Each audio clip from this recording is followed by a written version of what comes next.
এক ছোট্ট গ্রামে থাকত মিম নামে এক মেয়ে। মিম খুব কৌতূহলী ছিল এবং সবকিছু জানতে চাইত। একদিন বৃষ্টি থেমে যাওয়ার পর আকাশে রংধনু উঠল।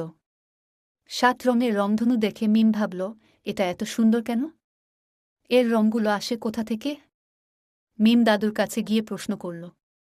দাদু হাসিমুখে বললেন, যদি সত্যি জানতে চাও তাহলে একদিন রংধনুর কাছে গিয়ে জিজ্ঞাসা করো। মিম দাদুর কথা শুনে রংধনুর দিকে হাত বাড়িয়ে বলল, আমি তোমার কাছে আসব।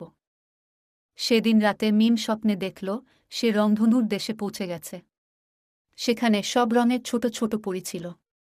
লাল পরী বলল, আমি শক্তি আর সাহসের প্রতীক।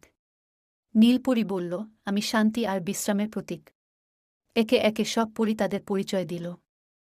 রংধনু শেষে মিমকে বলল, আমরা সবাই মিলে পৃথিবীকে সুন্দর করি।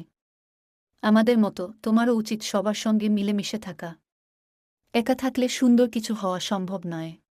ঘুম থেকে উঠে মিম বুঝল, একতা আর ভালোবাসার মধ্যেই আসল সৌন্দর্য।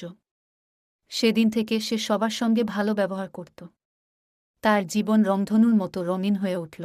এরকম আরও মজার মজার ভিডিও পেতে চ্যানেলটি সাবস্ক্রাইব করুন এবং সাথে সাথে ভিডিও নোটিফিকেশন পেতে বেল আইকনটি ক্লিক করে দিন।